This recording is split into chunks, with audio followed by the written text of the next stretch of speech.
परमेश्वर के बड़े नाम की महिमा हो। फिर से आने वाला प्रभु यीशु मसीह के मधुर और श्रेष्ठ नाम से सबको जय मसीह की अभिनंदन करता हूँ। फिर से एक बार और ये सुबह के टाइम परमेश्वर की वचन के साथ थोड़ी टाइम मनन करने के लिए ये प्रभात मनन के द्वारा परमेश्वर ने एक अवसर दिया है, इसलिए परमेश्वर को बहुत बहुत धन्यवाद देता हूँ। पिछले दिनों हम निर्गमन की किताब 14 अध्याय से कुछ बातें मनन करके आ रहा है। उसका 14 पद तक हमने पिछले दिनों में देखा है। आज हम उसका 5वें से लेकर 9वीं पद तक हम देख सकते हैं कि Pharaoh decided to force Israel back to Egypt.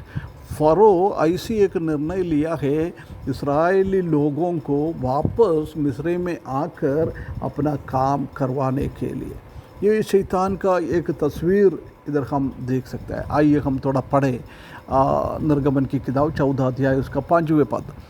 जब मिस्र के राजा को ये समाचार मिला कि वे लोग भागे, तब फिरौन और उसके कर्मचारियों का मन उनके विरुद्ध पलट गया और वे कहने लगा, हमने ये क्या किया है कि इस्राएलियों की अपने सेवकाई छुटकारा देकर जेल दिया है।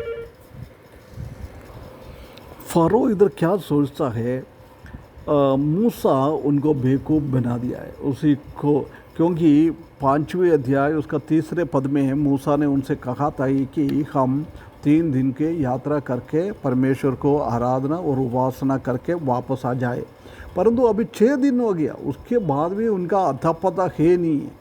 जब उसको समझ में आया है ये लोग अभी वापस नहीं आएगा, वो उधर से निकल गया है। मूसा ने उनसे क्या बोला है, वो उसने बात माना नहीं, वो पूरा नहीं किया है, इसलिए उनको समझ में आएगा अभी मूसा और इस्राएली लोगों को अपने कब्जे में लेना है। वो सोचकर उसने उनके साथियों से पूछ रहा है, अरे हमने क्या ये किया है, हमने क्यों उसको छोड़ दिया है, क्यों उसको छुटकारा दिया है।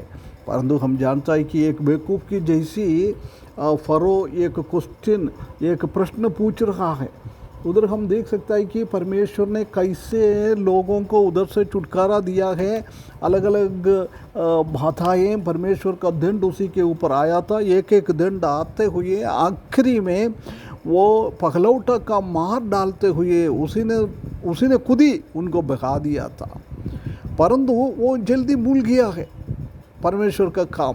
प्रिय भाइयों बहनों, हमारे जीवन में भी ऐसी होता है, कभी कभी परमेश्वर कुछ काम हमारे जीवन में करता है, हम जल्दी भूल जाता है, परंतु परमेश्वर के वचन में लिखा है कभी भी उनका उपकारों को ना भूले, परमेश्वर का शक्ति को हम ना भूले। परमेश्वर सर्वशक्तिमान परमेश्वर है, उसी के विरुद्ध में हम खड़ा ना हो जाए, उनके जन के विरुद्ध में हम खड़ा ना हो जाए। हम हमेशा परमेश्वर की शक्ति को समझते हुए हमारा जीवन बिताना है। और 6वें पद में लिखा है, तब उसने अपना रथ जुतवाया और अपनी सेना को संग लिया। देखो सब तैयारी कर रहा है, सब रथों को लेके आया, लोगों को लेके आया, घोड़ों को लेके आया, सब कुछ लेके आकर तैयारी कर रहा है। ये शैतान का काम को दर्शाता है। शैतान ने विश्वासी लोगों को वापस कब्जा में लाने के लिए ऐसी ही मेहनत करता रहता है। और उसका 7वें पद में उसने 600 अच्छे से अच्छे रथ वरन मिस्र के सब रथ ले लिए और उसने सबों पर सरदार बिठाया। देख 600 अच्छे अच्छे रथ और भी कई रथ। इधर हम देख सकते हैं कि 606 के अंदर एक 6 नंबर हम देख सकते हैं। ये 6 नंबर मनुष्य को दर्शाता है, 7 नंबर परमेश्वर को दर्शाता है, परफेक्ट को दर्शाता है, पूर्णता को दर्शाता है। इसलिए बोल रहा है तुम कितना भी कोशिश करे, परमेश्वर के विरुद्ध में तुम कुछ काम नहीं कर सकता है। उसी को ये बताता है। हम कितना भी कोशिश करें, शैतान को परमेश्वर के विरुद्ध में काम नहीं कर सकता है, परमेश्वर के कामों को रुकवा भी नहीं सकता है। ये परमेश्वर परफेक्ट है, परंतु मनुष्य और शैतान कितना भी काम करे, परमेश्वर की जैसी काम नहीं कर सकता है। उसने सबको सरदारों को बिठाया है, लोगों को बिठाया, इस्राएली लोगों को पकड़ने के लिए, मारने के लिए।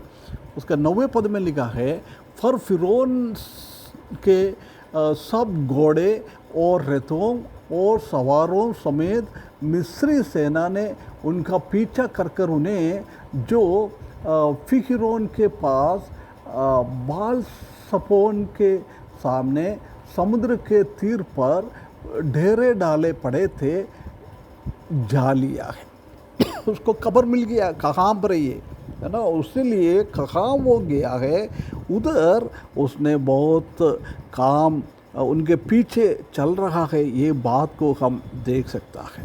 परंतु परमेश्वर ने अपना बच्चों को तैयारी करके भेजा है। शैतान मालूम है इसको, शैतान, और ये फिर उसी के पीछे जाएगा, मिस्र के लोग उसके पीछे जाएंगे, परंतु परमेश्वर उनके साथ था। वो शैतान ने और ये फरो ने भूल गया है। प्रिय विश्वासियों, हमारे जीवन में भी देख, हम उद्धार पाया, हम सोचता है ठीक है उद्धार पा लिया, हम परमेश्वर के पक्ष में आया है, इसलिए शैतान हमको कुछ नहीं करेगा। परंतु ये हमारा गलतफहमी है। शैतान जब हम प्रभु को अपना उद्धार करते के रूप में स्वीकारता है, परमेश्वर का संतान हम बन जाता है, जब शैतान का वो काम बहुत ज़्यादा हो जाता है, कैसे भी हमको वापस उनके कब्जे में लेके आने के लिए वो कैसे भी काम करेंगे, कैसे भी काम करेंगे। हम कभी हम विजयी हो जाता है, शैतान फेल हो जाता है, उसके बाद भी बिना लज्जा से बार बार वो काम करने वाला है। इसलिए हम ये समझकर शैतान पगला पत्रोस 5:8 में लिखा है, वो मुंह फिराते हुए सिंह की जैसी किसको अपना अंदर करेंगे, ऐसी सोच के घूमते फिरते रहता है। इसलिए शैतान से बचना बहुत ज़रूरी है, बहुत ज़रूरी है। हम शैतान से बचने के लिए परमेश्वर का ताकत, परमेश्वर का शक्ति, परमेश्वर का अनुग्रह, परमेश्वर का दया हमारे लिए चाहिए। इसलिए परमेश्वर हमको समझ ले, फरों के इस्राएलियों के पीछे चलने के जैसी शैतान आज हमारे पीछे भी चलता रहता है। कहाँ मौका मिलता है उसी टाइम हमको कब्जा करने के लिए। इसलिए हमेशा हम एक विजय श्रीलालित विजय जीवन